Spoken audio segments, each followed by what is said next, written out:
if you want to serve the devil, they pay. And they pay a lot of money. You can have a really good life serving the devil's ministry. But we get the question, we godly people, they ask us, you have chosen to walk this godly life, but how are you going to pay your bills? And so, in the book of Proverbs, I will sum it up because the main part in there is, when the going is good, when the going is smooth, many people want to be your friend. But when the going is bad, you're not doing so well, all those people, they will disappear.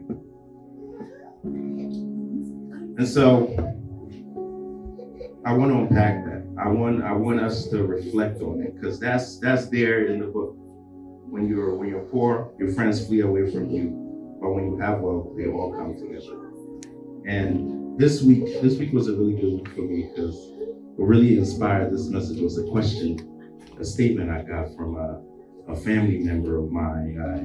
I shared some news with them, and I let them know I am pursuing a godly life right now, and in my ministry, doing all the things I do. It's really focused on serving the community and making sure that our faith isn't just a Sunday thing, but is a Monday through Sunday thing. 24 hours a day, 7 days a week, 365 days a year, 366 in a leap year. And for us to not just come to church on Sunday and seek the face of God and pray all our prayers, and then we go out there Monday through Saturday, and God has nothing to say to us. God has no impact in our lives. God doesn't make sure that your work is going great. God doesn't make sure that your kids are educated in the schools. God doesn't make sure that your government works for you. That is the ministry I have taken on myself. That's the ministry I've been called to make sure that, yes, we can come on Sunday and be in community and fellowship together. But when we get out there, make sure that the roads work. Because God don't want me to drive on bad roads, because that will mess up my car, and my car is nice. And God want me to have a nice car, so God will bless me with a job that pays me great money. That way I can buy nice cars. That is all part of the glory of God, because God did not call us here to suffer. If that's what it is, then we should all pack up and go, because we can't compete with the devil's kingdom. They are enjoying luxuries out there, and that is supposed to be our portion. So, the question is, now that you're living a godly life, how are you going to pay your bills? And I'll take you all back to verse 3.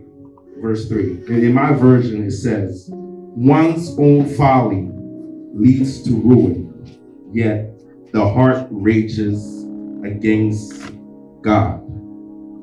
One's own folly leads to ruin, yet the heart rages against God. How we gain the wealth that is supposed to be our portion is by our own action, is by our own work. You can't just come here on Sunday, pray and seek the face of the God about all your problems, and then the rest of the week, you don't do anything about it. Like our good brother said, prayer without action is what? Noise. It's noise.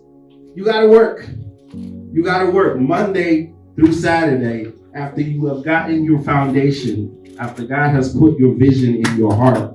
You have to work. You have to seek understanding. You have to seek knowledge to be able to accomplish the things that generate and bring wealth. If I am on a plane and the pilot gets on the microphone and says, I didn't go to no school, I didn't get no training, I just read the book of Ezekiel, and because of that, I'm gonna fly this plane, I'll be like, no, you not. I'm getting off.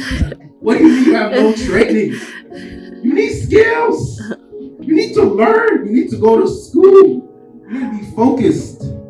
That is part of God's work. That is part of God's ministry.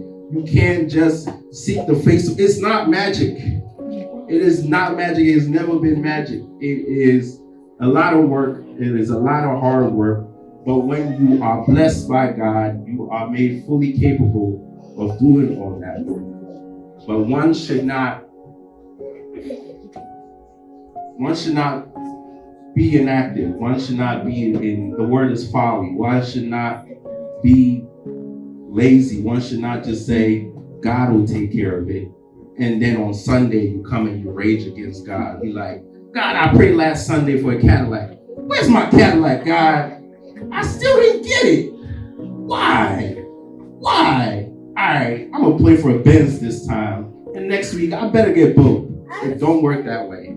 You have to work. You have to put understanding. You have to take action. You have to put a plan together.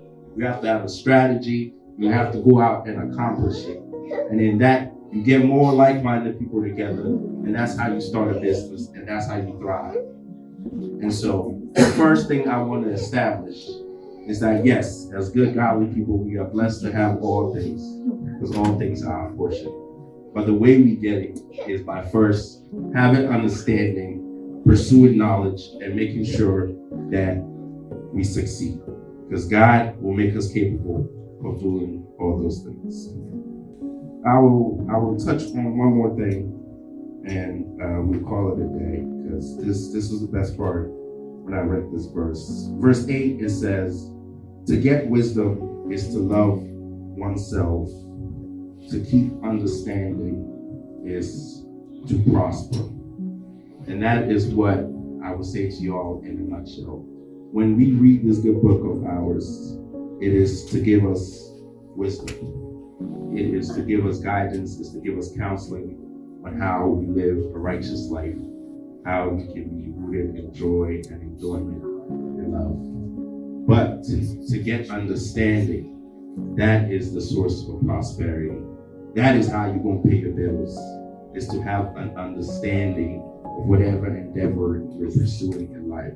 Whether you want to be a chef, you have to understand how to cook good food. You can't just be throwing things in there and be like, God is going to make a way, because I'm not eating food. You got to know, you got to go to school, you got to get your skills right, you have to pursue understanding in order to prosper. You can get the wisdom, and we get the wisdom, a lot of it. I just gave a lot of wisdom.